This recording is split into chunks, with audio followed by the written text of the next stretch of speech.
Hello and welcome to the ACE Live Class Series. My name is Jackie Crockford and I will be your host for today's presentation on mental and physical exercises for long-term stress management.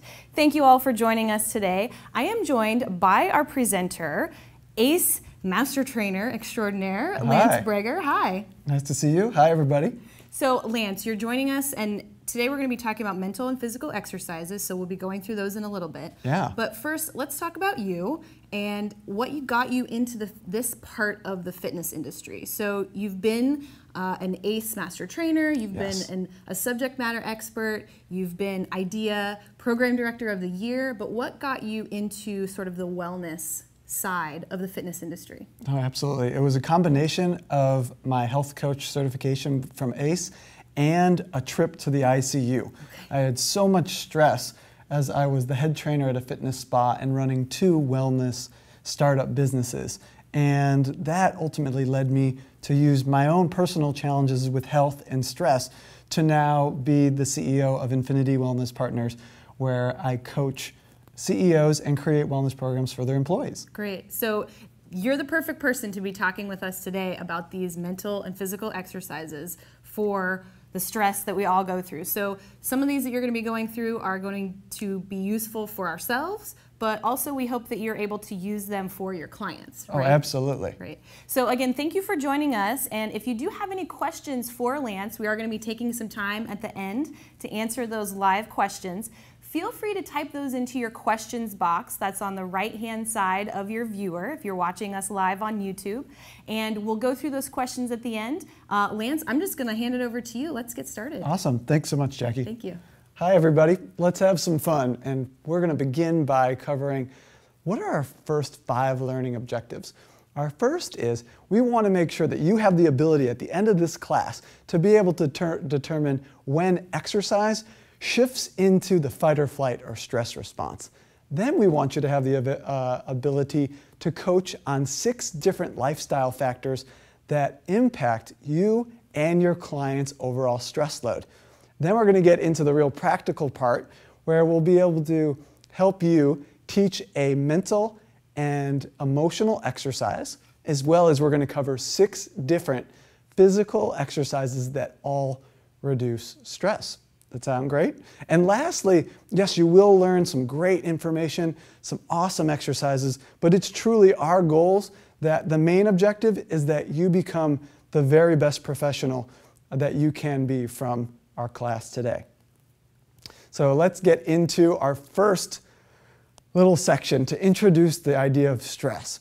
So I have 2 pictures here of seemingly opposite activities.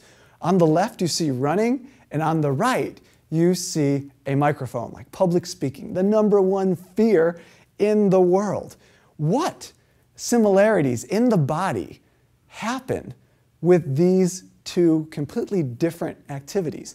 We encourage you to type in what might be the similarities between running and public speaking, or substitute any stressful environment, traffic, paying bills, whatever may be for you. Here's a couple hints while you're typing in.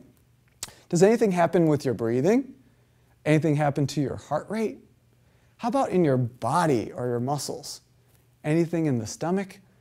Well, what we want to show here is that exercise, A, is a stress. And we want to make sure that we can introduce you to how to manage that so that you and your clients could get the best results. 2 is the body doesn't know the difference between stresses.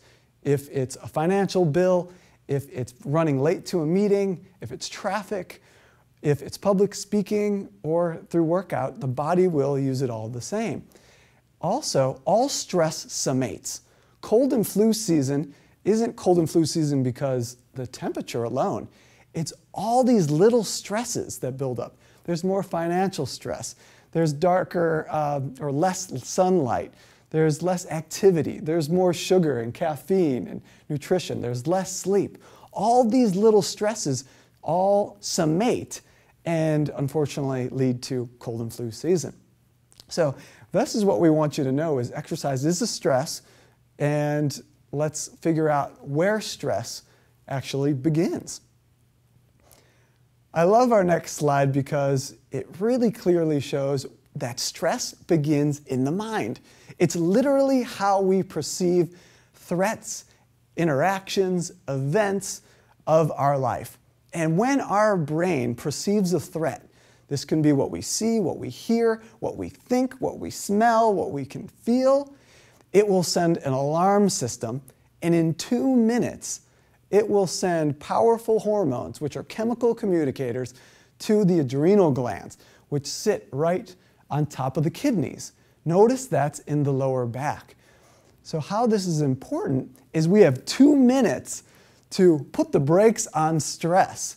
And all the exercises that I'm going to be sharing with you all today, and you could practice right along at your computer, will and can be done in 2 minutes or less. Also want you to know that if we have chronic stress, and the average person has 17 to 31 of these stress responses or fight or flight happening per day, and the adrenal glands sit right on top of the kidneys. Well, if you have a client that has idiopathic back pain, and you're doing flexibility, you're doing core work, stability work, mobility, and they're not improving with their lower back, one of the main reasons could be is they have too much stress in their kidneys due to the overactivity of the adrenal glands.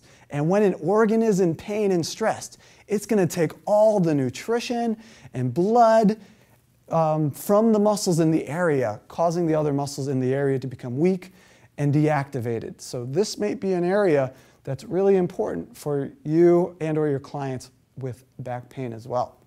So what happens if we don't do anything in this 2-minute window? Well, all heck may go, go loose. What do you say? All heck may go on.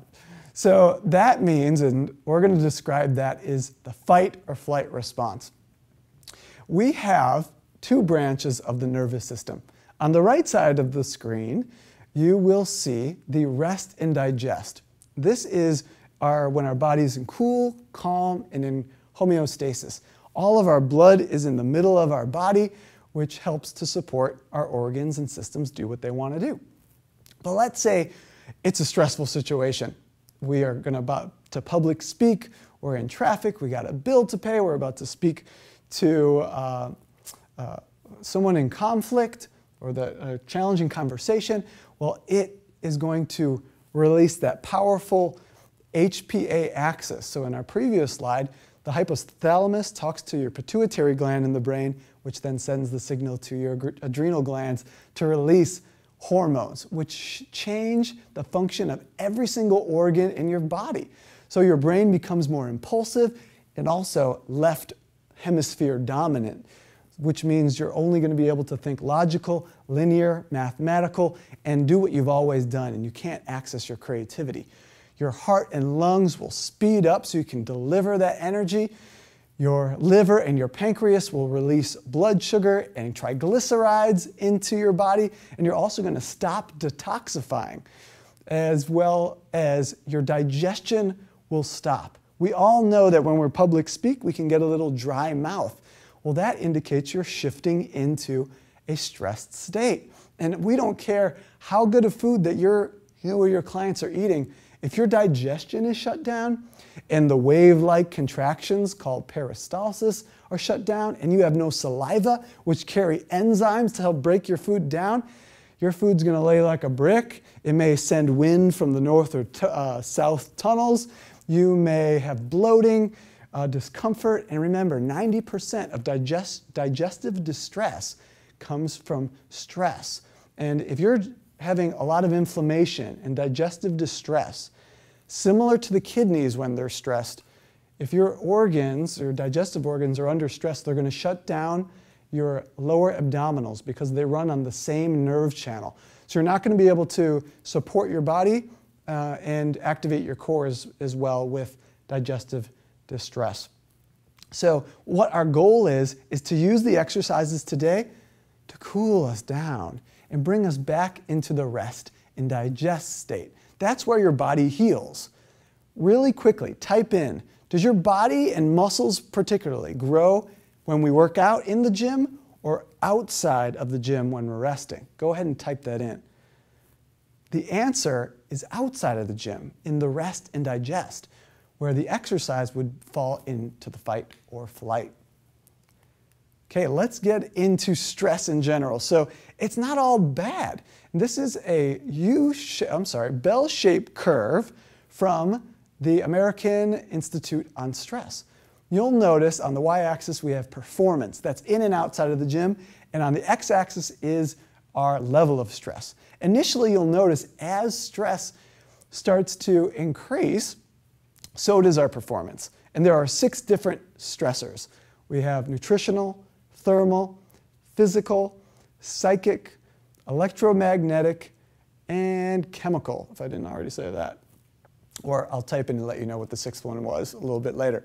So these stresses in the right amount of dosage help us get things done and help us change and grow and accomplish things.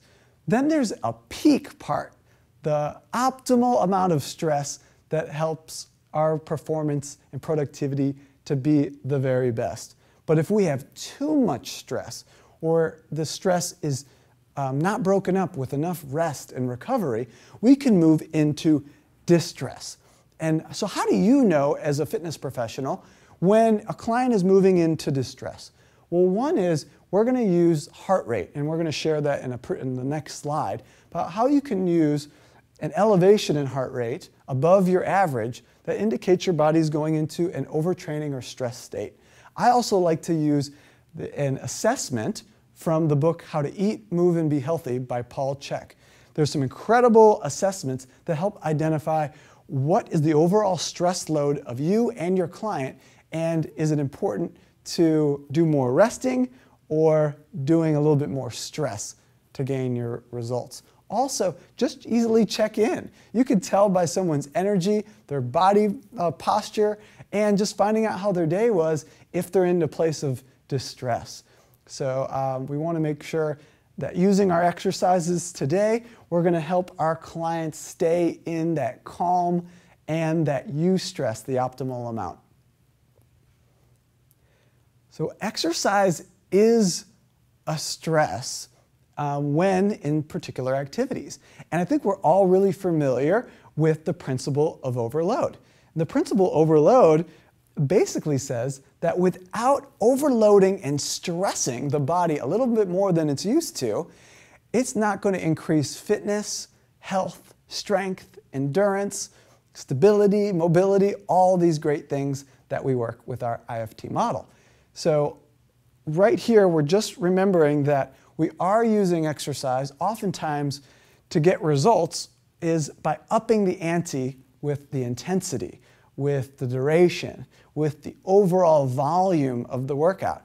All these variables lead to higher amounts of stress on the body so that it can change. But if we are constantly trying to push for better and better results and applying too much stress on an already stressed person, that can halt the success. I think we all can picture that person in our studio or our gym or even in our work life that they eat great, they work out hard, but they're not getting any results with regards to body transformation or performance changes. Well, that's a really good indication that something is out of balance. And most likely, this balance is creating a given amount of stress and preventing extra results. Because exercise can be a stress, I'm going to introduce you to a phenomenal new term. So we have working out, which we're all familiar with. So that's group exercise classes in general. That's going to be lifting, kettlebells, boot camps, our Pilates workouts, all of our normal things, running, all the things that we consider normal, moderate to intense exercise. These break the body down on the cellular level, also on a fuel level. We use fuels. This is catabolic. If it's money, it's spending money. It's energy out. But we can't always be working out. We need the rest, the balance, to be able to rejuvenate and get the true benefits of the work that we're doing. That's why we want a certain amount of rest period before training the same muscle groups, because those muscles need time to regenerate and repair and be able to adapt so that they can be stronger and better for our next workout. So I want to introduce you to working in. These are activities like walking, slow, gentle cardio, Tai Chi, restorative yin, really relaxing yoga classes. These are all energy in. They're all anabolic, meaning they help to build the body and bring you back into the rest and digest phase where we heal. So we're looking for a balance of working out versus working in. So when I'm working with clients and their stress levels are too much, we have Michael that walks in, his head is down, he's very fatigued, he had a full day of work, and he had no sleep because he has a brand new baby. And he wants a really hard workout. Well, what's going to happen if I give him that workout? Well, his performance is going to deteriorate quick. He's going to be much more likely for an injury. He's going to be drained at the end of the workout, and he's going to be very less motivated. He's going to sleep terrible. He's going to have more caffeine and sugar and carbs to keep himself energized, and everything goes downhill. But what if I can take Michael in his stress state and give him working in and help his body repair and heal so that our next workout is even better, and he can leave the gym with more energy, more vitality, better health. That's what we're really looking to do with this working in and working out. So let's figure out when your clients and you should be working in or working out.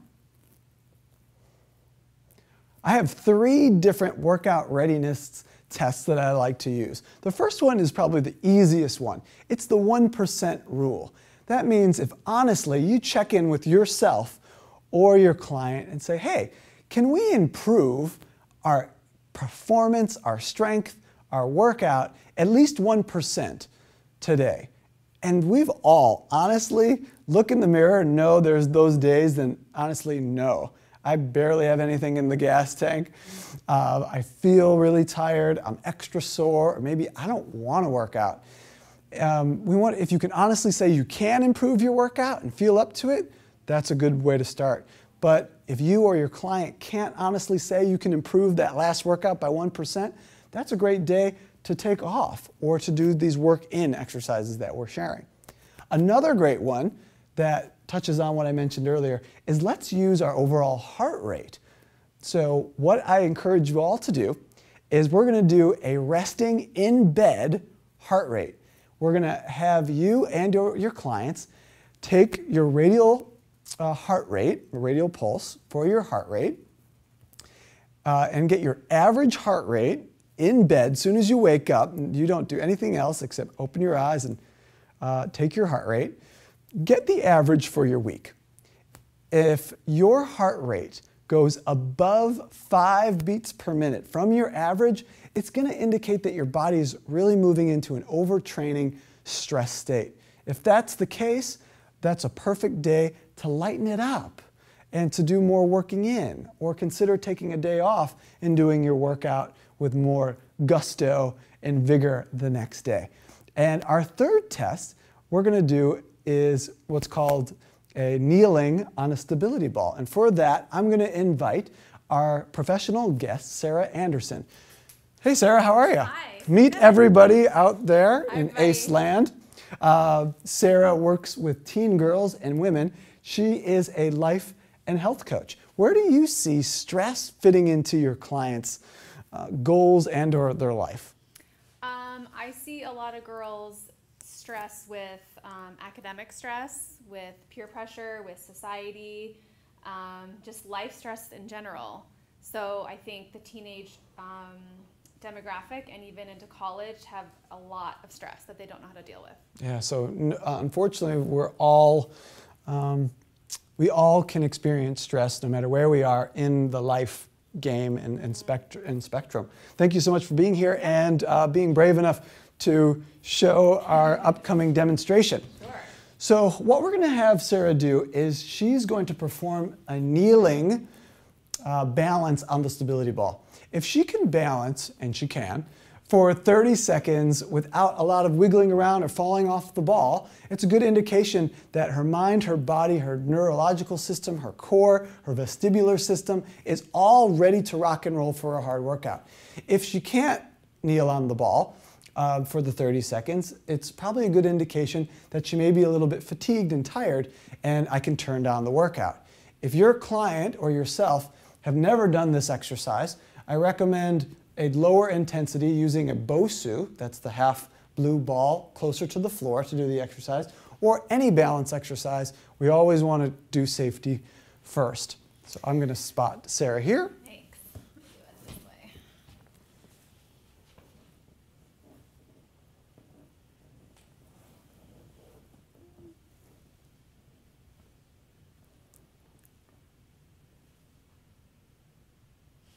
Okay, Ringling Brothers and Barnum and Bailey circus show is officially on.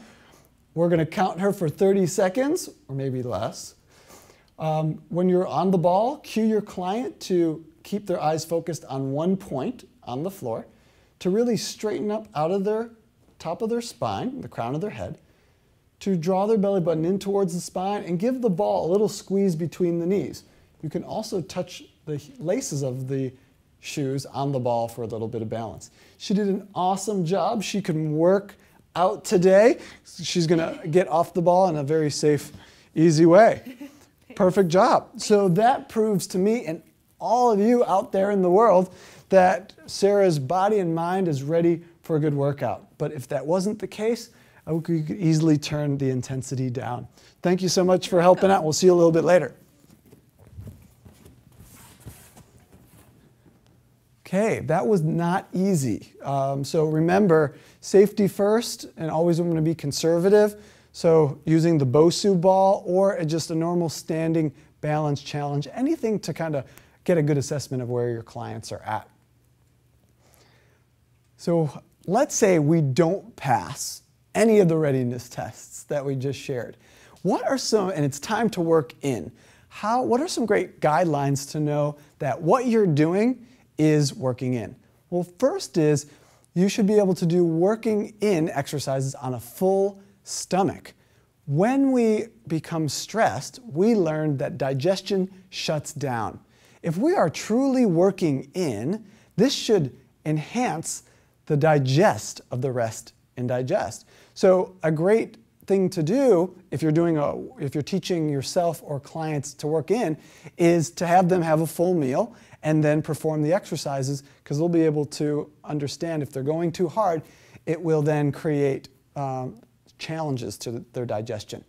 We want to make sure that the mouth and tongue stay moist. This is what I do when I'm in my yoga classes to make sure I'm not pushing it and just going with the flow of everybody else, and that I use my yoga classes truly for working in rather than working out. And I'll just notice, is my mouth getting too dry? And if it is, I'll slow it down, or I'll do more child's poses, or start to breathe a little bit slower so that I can keep my body from shifting into the fight or flight state.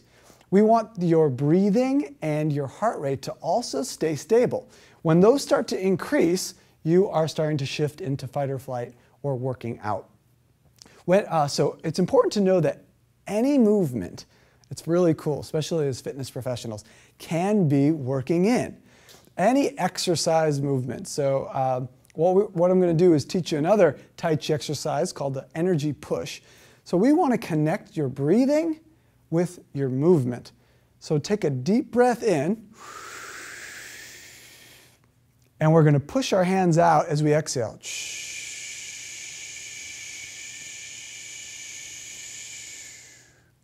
Turn the palms in.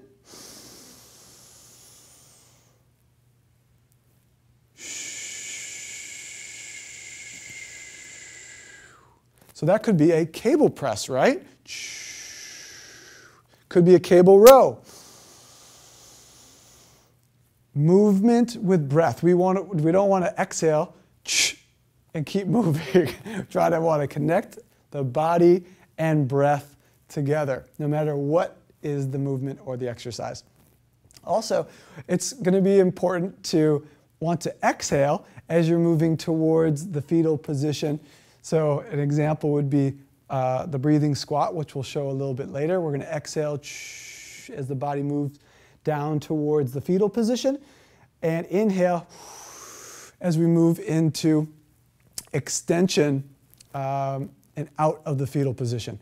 And this is primarily because our working in exercises are very low intensity, very low load, if any, and mostly body weight. So we don't need to use our breathing as a way to create stability for our trunk, for our limbs to move more regularly.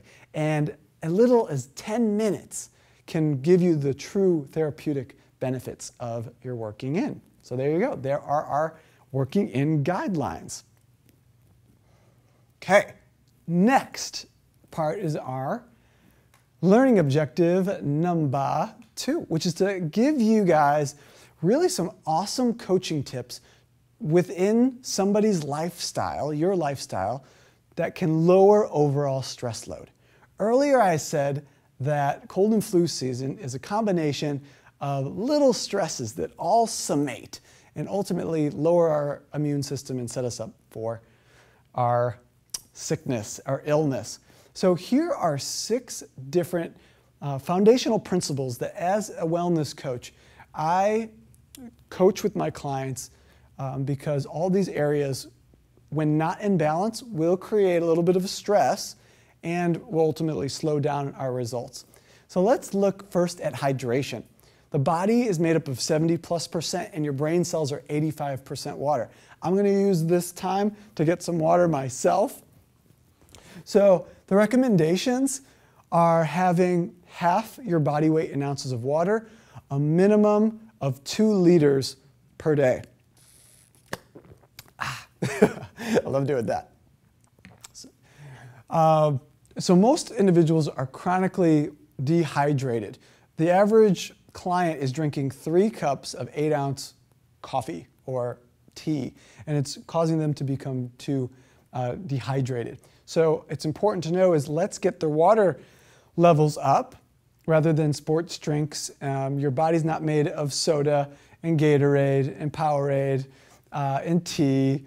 It's made of all water. So that's one area that you can coach your clients on to lower their overall stress level. Also great for weight loss because when we're dehydrated, our body will send a signal of thirst and hunger at the same exact time. And we always go for the sugary carbohydrate food and answer the hunger signal over the real thirst.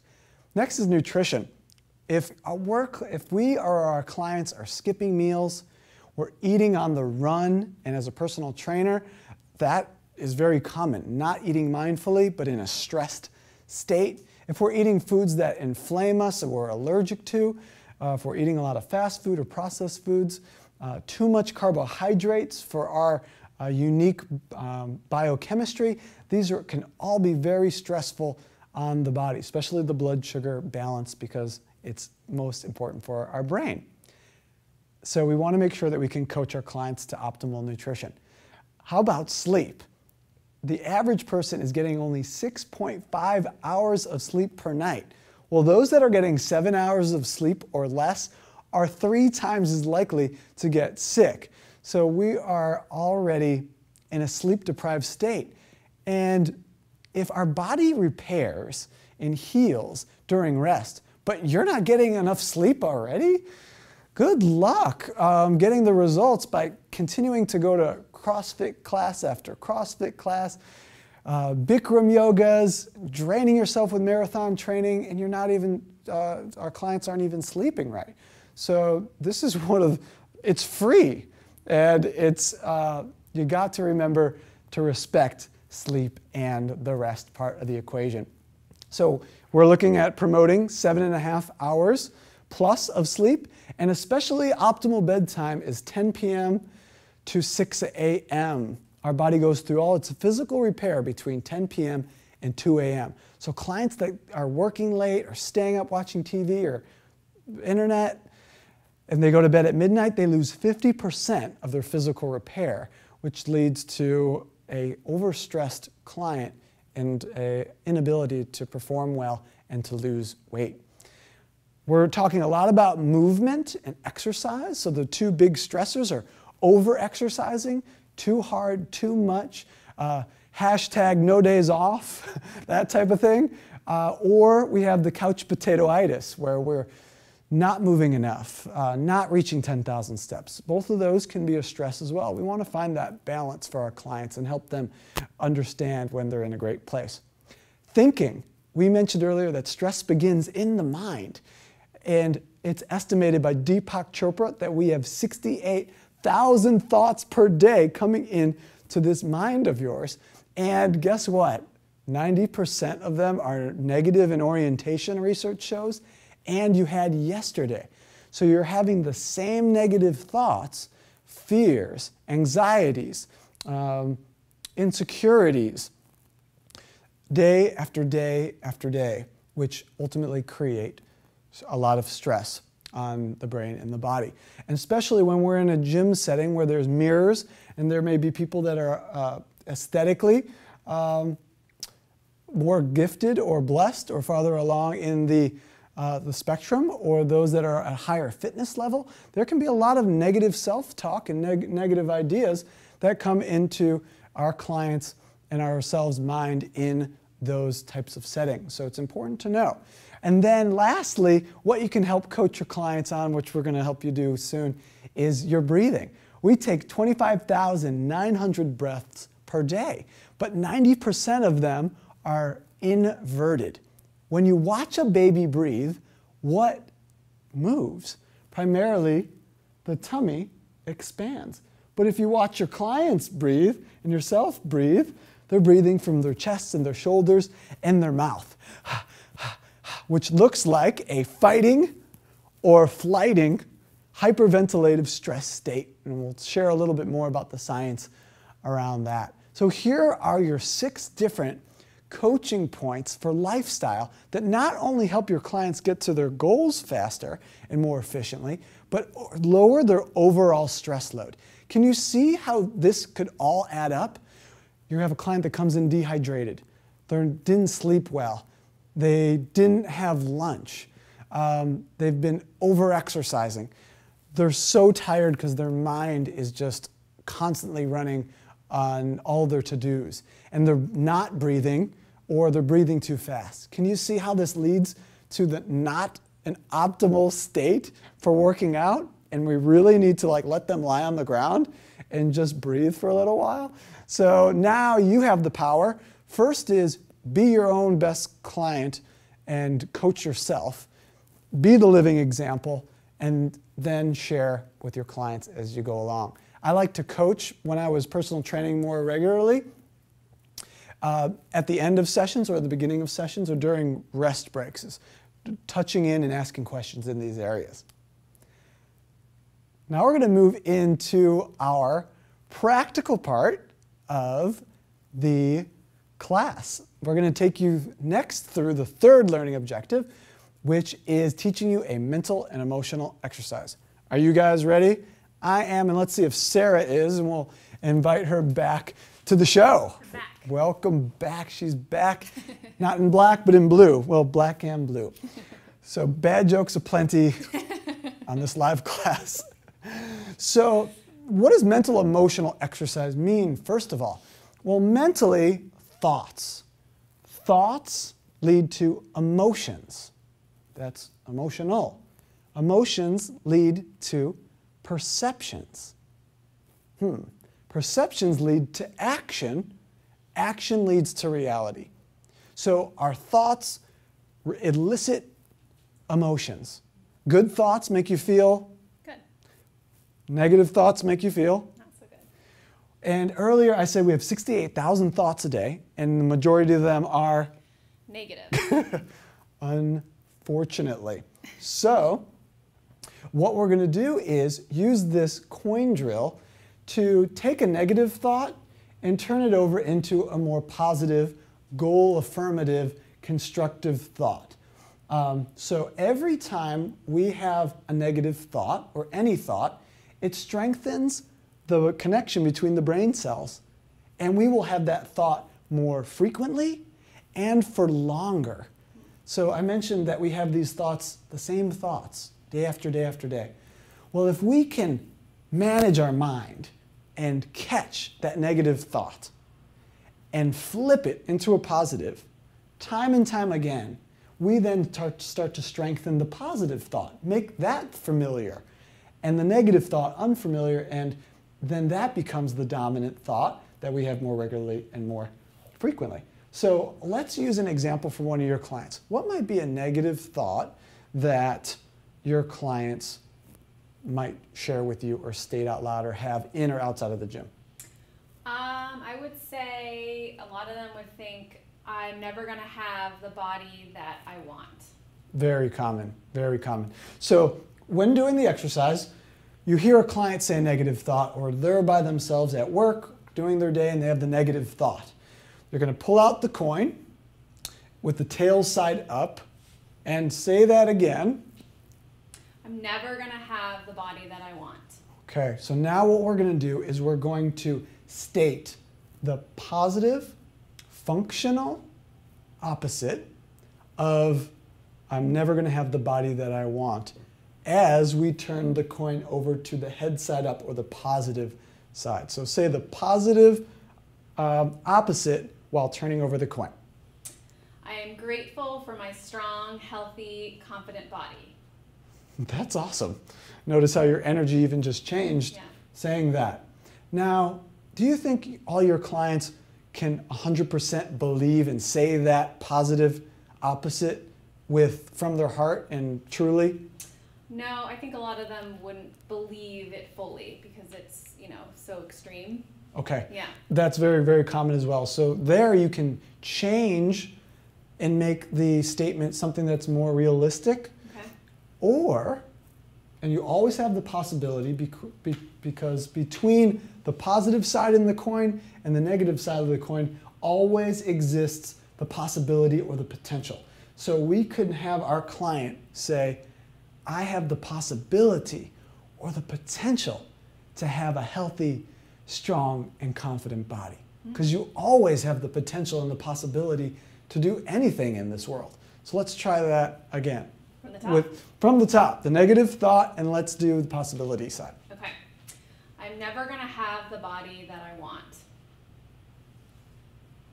I'm grateful for my strong, confident, healthy body. I have the possibility to achieve and create the body that I want. Is she awesome or what? And you can too, but you got to use your coin. And every time you have the negative thought, we want to pull out the coin time and time again. And why is doing the coin important? Well, we're ingraining the nervous system and the muscular system as we use the coin.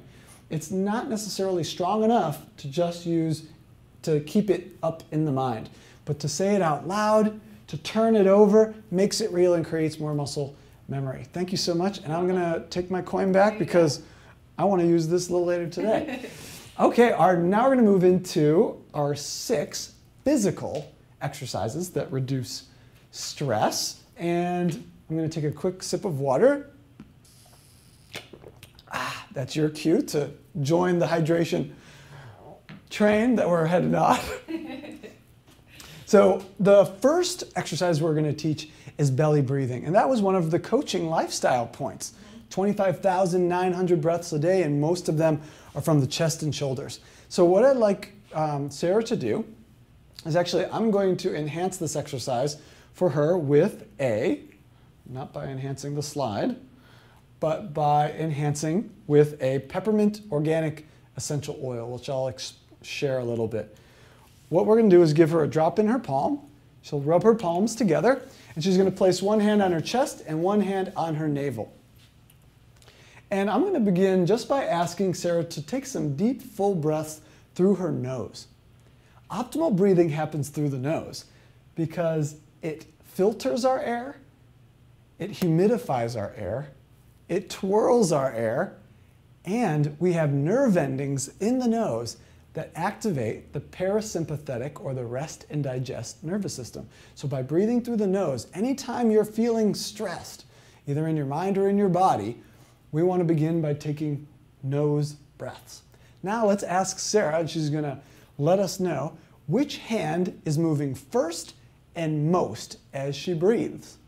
My top hand on my chest is definitely moving the most. So it's the top hand that's Yes. moving the most. That's very, very common. So now what we want to cue her is, let's see if we can have the hand that's covering the navel expand for the first 2/3 of that breath. So we want our stomach to push our hand out for the first 2/3 of the breath, and then the hand on the chest rise the last 1/3. I can visually see that her hand is moving, her belly and hand are moving more regularly. How do you feel?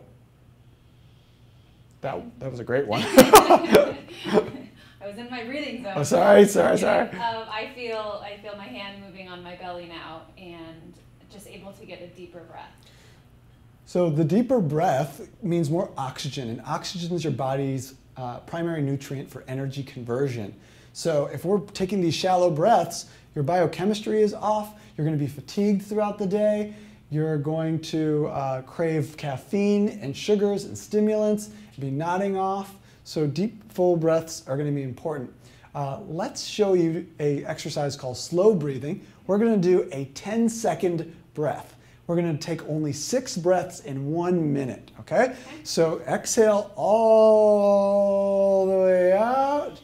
Let's slowly inhale 1, 2, 3, 4, 5 with full lungs, and Sarah, slowly let it out. 5, 4, 3, 2, 1. Inhale, 1, 2, 3, 4, 5, and slowly let it out. 5, 4, 3, 2, 1. Inhale, 1, 2, 3, 4, 5. Exhale, 5, 4, 3, 2, 1. Feel free to continue with us at home or at work in front of your computer. We'll take 2 more together. Inhale. We're letting it slowly out. Our last one, all together. See if you can do the 10-second breath. 1, 2, 3, 4, 5. Great job. And slowly let it out. 5, 4, 3, 2, 1. You can go ahead and flutter your eyes open and return your breathing. Very nice. She can do this in a standing, a seated, or even laying position. So start thinking through, where might this work really well? Maybe before sleep to slow the mind. Maybe before a coaching session with a client to help them relax so that they can be more present. Or at a cool down after your workout. The peppermint oil I use with clients because it helps to energize and fight fatigue without using caffeine and sugar and things that don't support our goals. It also smells awesome. So rather than letting your clients have another caffeine drink or energy shot or sugary something, bottle of colored neon something, go ahead and do a calorie-free, hormonally balanced, Lance approved and Sarah approved peppermint oil. So now let's go into exercise number 2. You can participate with this along as well. This is drawn from the practice of yoga. It's called alternate nostril breathing. And what I'm going to ask you to do is make the hang loose symbol. We're here in San Diego. We're always hanging loose, stress-free.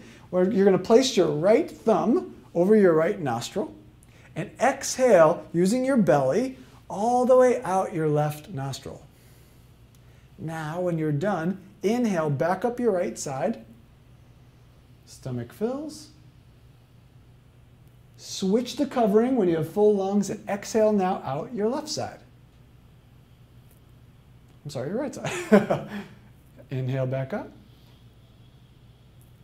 Exhale out left. As Sarah continues, follow along with her as I share some of the science behind it. Not only are we continuing to breathe through the nose and belly to slow down stress, but each nostril stimulates the opposite hemisphere of the brain. And when we become stressed, we become left brain dominant.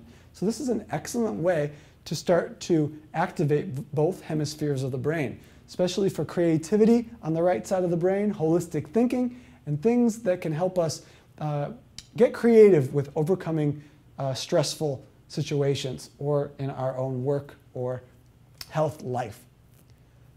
Also, it's a secret meditation so that she is focusing on her breathing and not putting her finger in her nose rather than the 68,000 thoughts that come out through in her mind. So she's going to complete her next one.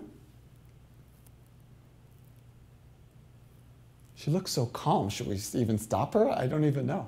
And she could flutter her eyes open. She's ready. Very calm. Anything on either of the breathing exercises that you think is helpful that you would want to share with your clients or everybody out there? I think making sure that you have your hand placed on your belly just to have that physical awareness of that, the breath originating from the belly is really important. I like to close my eyes just because I tend to feel more relaxed. And maybe have a tissue for alternate breathing. It is allergy season. Yeah. Oh my gosh, we don't have allergies in San Diego No, either. So but come out and join us. But okay, that's Otherwise, awesome. those were both, really easy to learn, and I think everyone can do either of those as your client. Fantastic. We have 3 more exercises to show. The next, we're going to continue our breathing cycle, and we're going to connect it with movement and do a walking meditation. A lot of people say, Lance, I can't meditate. Well, you definitely can, but let's do something that's more supportive to what works for you. So sitting still, when you're sitting still all day long, and stress was made to move you, mobilize you. So we're going to teach a moving meditation right now. So let's go ahead. We're going to show you 2 different ways of doing this exercise. Sarah's going to show you. What we're going to do, the first is, she's going to take one of those nice, full, deep inhales as she takes some basic steps forward. She's going to count how many steps forward she takes as she's inhaling. Took like 4. Okay, so she counted 4 steps. Now let's exhale and count how many steps you're taking. About 4. Perfect. So now let's do this backwards. 1, 2, 3, 4. She should be full lungs, and exhale out. 1, 2, 3, 4. Very good. So what we're doing here is we're slowing the breathing down, slowing the walking down. I know that I can find myself walking around really, really fast. My mind is spinning. This is a great exercise to do. We're always walking throughout the day, so you can start to count your steps and how many inhales and exhales. And you're going to notice as you start becoming more relaxed, you can take 5 steps, 6 steps, 7 steps, even 10 with the inhale and the exhale. And having a new puppy, I had a puppy, it can be a little bit stressful if the puppy's not behaving. I would practice my breathing so I didn't, get a little too forceful on Fido. Okay, now let's try this again, but we're going to alternate inhales and exhales with each step. So we're going to inhale 1 step forward, exhale, continue.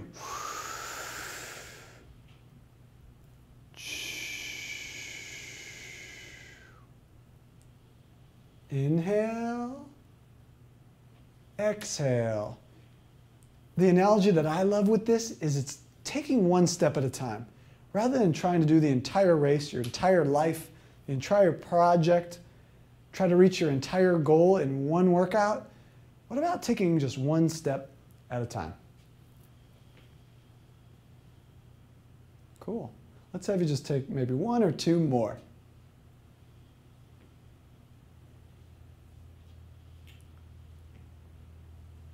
Great. That is a walking meditation. Terrific. We have 2 more exercises that we need, 3 more exercises that we need to get through. We're not going to stress the wellness guy, trying to keep everybody on time. We're just going to do less reps and a little bit shorter, and I'm happy to answer questions as we can. Now we're going to go back to the working in, where we're going to connect our breathing and movement with a breathing squat. So what we're going to have Sarah do, I'm going to kneel on down, and she is going to take a deep belly breath in And she's going to slowly exhale as she squats down. She's going to move with her exhalation. She's just stopped breathing, so she's going to inhale all the way up and exhale all the way down. Remember, when working in, we don't want the heart rate to elevate. We don't want the breathing to elevate. We don't want the mouth to dry out. We don't want her to be stressing the body or tension. If she has limited range of motion or any sort of injuries, you can just shorten the range of motion to any depth that works for you and or your client. Or if their heart rate is getting too high, just shrink down the squat. You can also use a stability ball against a wall if your client needs a little bit more support. Excellent. And take a break.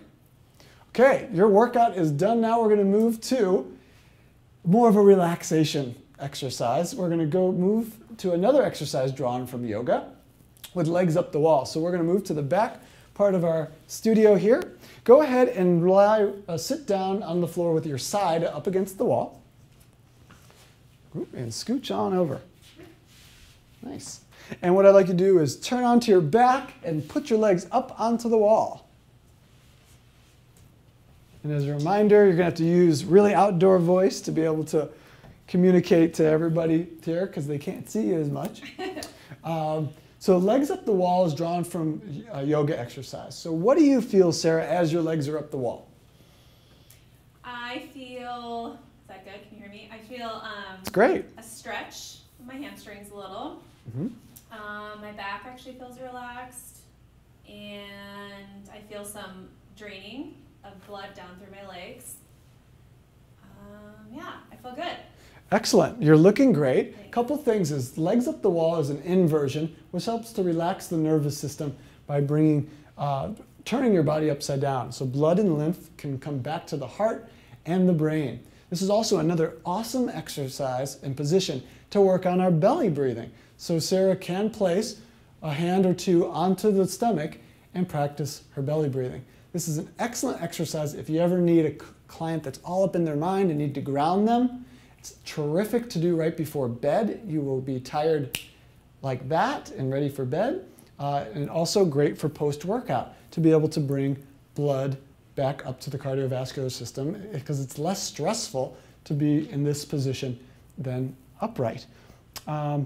She's doing an excellent job as well here. So last thing I'd like to point out is her backside is really close up to the wall. Well, if you and or your clients don't have that flexibility, because I sure don't, you will slide your body back so it's more relaxing. We don't want the stretch in the hamstring to be too intense that we can't relax and totally be supported by the floor and or the wall. Okay? I'm sorry, you have to wake up, ma'am. So you can bend your knees and slide them over to the side, and you're going to just sit up against the wall as we finish with our final exercise, which is called progressive relaxation. When our body gets stressed, our muscles tense up. So we're going to use tension of the muscles to help actually relax the brain. By relaxing the body, we relax the brain. What I'm going to ask Sarah to do is to tighten maybe 2 or 3 different areas of her body for 5 seconds with a lot of tightness and tension, and then relax. Okay? So let's start with the hands. So show us the tightest grip you can make for 5, 4 white knuckles, 3, take a deep breath in, and let her hands go. Probably feel very light now. Everyone in internet land wants to see your biceps. So go ahead and now tighten your biceps and hands for 5, 4, 3, tighter, tighter, 2, 1, let them go. And our last one we'll do for today, due to time, is we're going to shrug our shoulders up. And why don't we tighten our jaw and scrunch our face, get all those muscles nice and tight. No one's watching, don't worry. 5, 4, 3, 2, 1, and let it all go. This can also be done through the abdomen, the glutes, the thighs, the feet, everything, and helps to completely relax. You too can be cool, calm, and in blue, like us. That's an awesome job. Anything you want to share with the group before we finish up?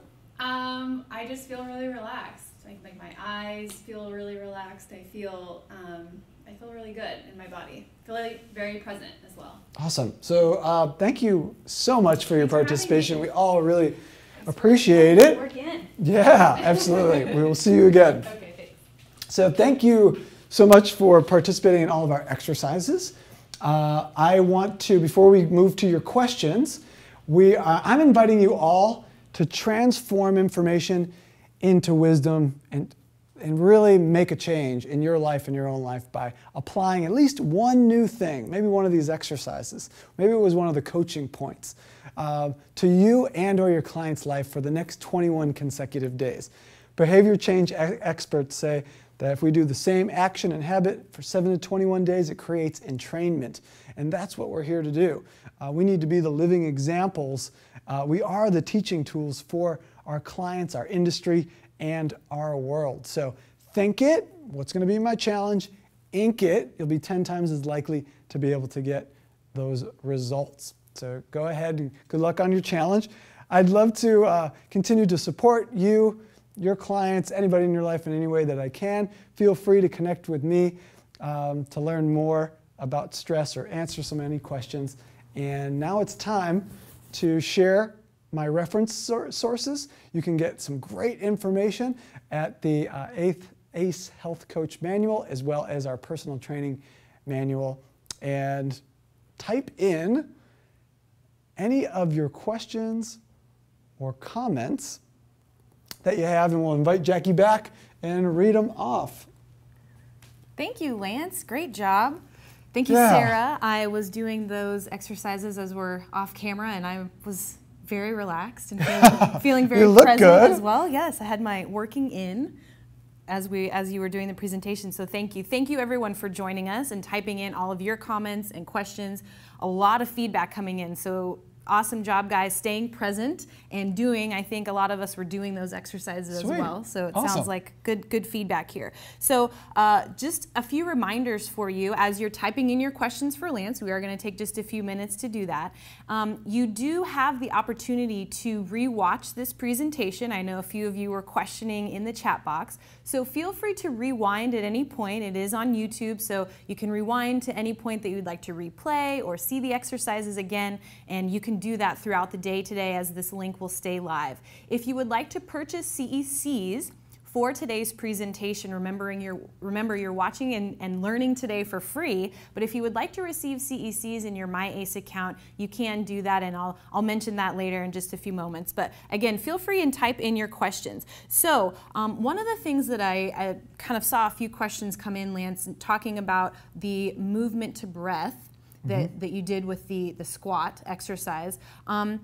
A lot of us in the fitness industry, we teach our clients to exhale on the concentric movement and then inhale on the eccentric movement. But what we talked about today in the working in was the opposite of that. So can you just sort of talk to us a little bit more about why, in a working in fashion, why that's important? Sure, absolutely, and a great question that happens a lot. When we're doing working in, we're not stressing the body. Low intensity, incredibly low load, if any at all. And our body, we're not even really cueing on form.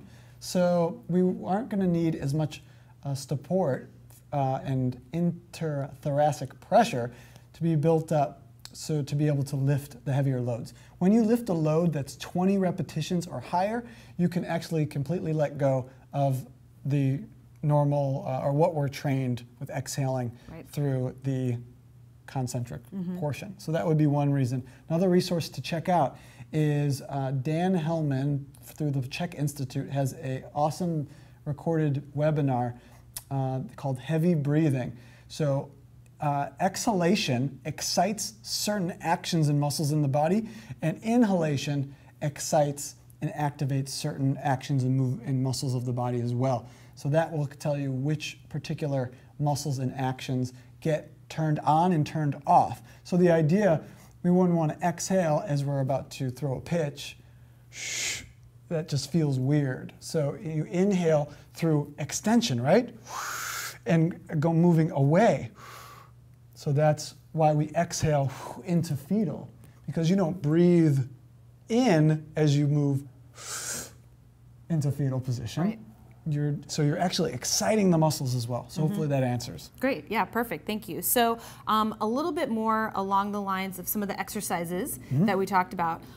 We did the legs up the wall, which you mentioned stems from practice in yoga, and also the alternate nostril breathing stems from yoga practices. Yes. With legs up the wall or things that are like that in that supine position, is that appropriate for all of our clients? Is there maybe a different way if somebody can't put their legs all the way extended the way Sarah did? Is there a way to alter that? Awesome question. First is it appropriate for everybody? No. So if any client gets dizzy when they're lying on their back for too long, especially if we have prenatal clients, we want to be careful for how long that they're going to be on their back. Individuals that have a greater forward head posture as well as thoracic curve, they're not going to be able to necessarily touch their head out against the floor. In that position, you'd want to use a towel, so you want to make sure that it's comfortable for them. Right. I would recommend other ways of doing this is you could put legs up on a stability ball. Okay.